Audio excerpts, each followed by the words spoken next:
मैं आपकी होस्ट मालती डी।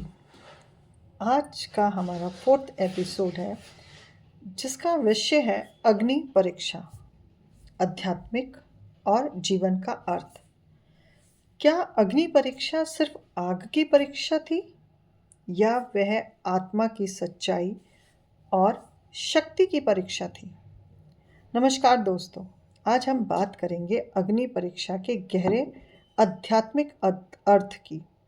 माता सीता की अग्नि परीक्षा को अक्सर गलत समझा जाता है। ये केवल शरीर की परीक्षा नहीं थी, ये सत्य, आत्मबल और पवित्रता का प्रतीक थी।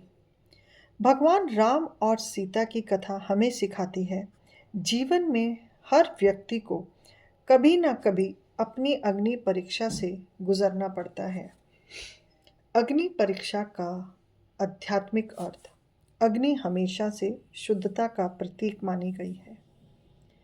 आध्यात्मिक रूप में अग्नि परीक्षा का अर्थ है सत्य की परीक्षा, आत्मबल की परीक्षा और चरित्र की परीक्षा।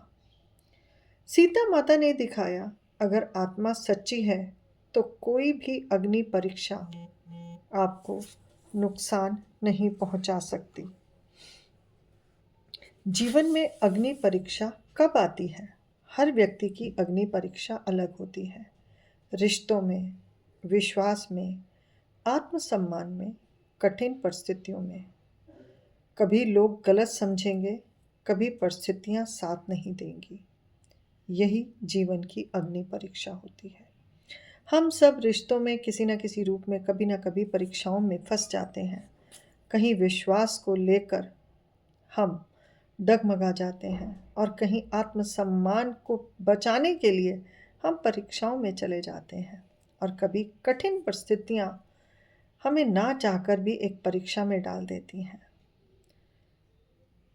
लोग गलत समझें या कभी परिस्थितियां साथ ना दें, तब भी हमें परीक्षा देनी पड़ती है।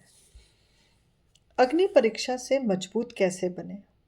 यहाँ बताया गया कि कभी लोग नहीं समझेंगे तो भी वो परीक्षा है, आप सही हैं तो भी एक अग्नि परीक्षा में आप चल रहे हैं।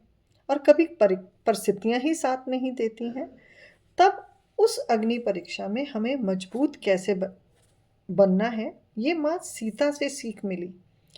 खुद की सच्चाई पर भरोसा। हाँ, जो आप कर्म कर रहे हैं वो सत्य है।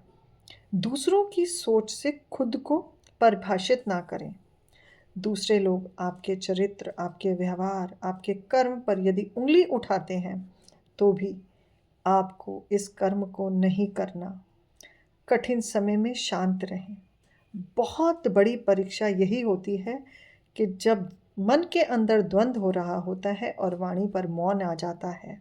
ये सबसे बड़ी कठिन परीक्षा होती है और कहा जाता है कठिन परीक्षा समय में शांत ही उस अग्नि को शांत कर सकता है। ईश्वर और आत्मा से जुड़े रहें। जी हाँ, कठिन परिस्थितियों में और जब हमें स्वयं पर भी कई बार अपना भरोसा खत्म हो जाता है, तब हमें ईश्वर और आत्मा से जुड़ने की प्रेरणा मिलती है कि तब हमें ईश्वर की ओर झुक जाना चाहिए। क्योंकि हर एक परीक्षा हमारे जीवन में आनी है और जब हम परीक्षाओं में जाते हैं तभी वो कहलाती है अग्नि परीक्षा।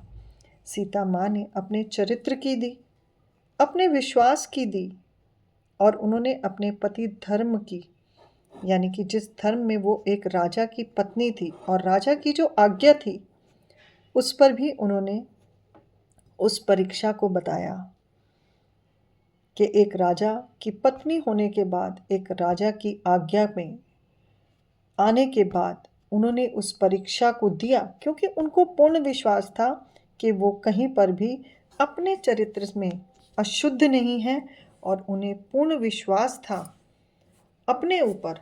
उन्होंने लोगों को परिभाषित करने के लिए लोगों को परिभाषित ना करने के लिए उन्होंने ये परीक्षा नहीं दी कि लोगों ने उन पर इल्ज़ाम लगाए। उन्होंने परीक्षा इसलिए दी क्योंकि उन्हें पता था वो एक प्योर वुमन है, वो एक प्योर सोल है। उन्होंने अपनी आत्मा और ईश्वर से जुड़े होने के कारण उस परीक्षा में अपने आप को समर्पित किया और तभी वहाँ पर उस अग्नि में जाकर भी सीता माता स्वयं बाहर आई। अग्नि परीक्षा हमें जलने के लिए नहीं, हमें शुद्ध और मजबूत बनाने आती है। हर जीवन की परीक्षा हमें शुद्ध और मजबूत बनाती है। इसलिए कभी भी जीवन की परिस्थितियों में, रिश्तों में कठिनाइयाँ आने के बाद अपने आप को ईश्वर और आत्मा से जोड़ कर रखें, क्योंकि जब आप ईश्वर और आत्मा के साथ जुड़े रहते हैं तभी आप अपने जीवन को सही दिशा में लेकर आते हैं। जीवन में जब भी अब कठिन समय आए तो याद रखिए, अगर आपका मन सच्चा है तो आप हर अग्नि परीक्षा आपको मजबूत बनाएगी, क्योंकि अग्नि परीक्षा हमें मजबूत बनाने आती है और हमें हमारे मन की जो सच्चाई है या आत्मा और ईश्वर के प्रति जो हमारा विश्वास है उसे बताने के लिए आती है। इसलिए माँ सीता की अग्नि परीक्षा हम सबके जीवन के अंदर हमें सीख देती है कि हमें कठिन परिस्थितियों में स्वयं पर विश्वास, शांत मन और किसी को भी स्वयं को परिभाषित करने की आवश्यकता ना रखते हुए अपने सिर्फ कर्म करने हैं।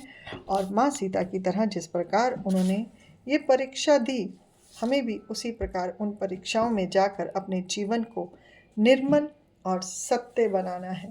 अगले पॉडकास्ट में फिर मैं मिलती हूँ। मैं आपकी होस्ट मालती। धन्यवाद।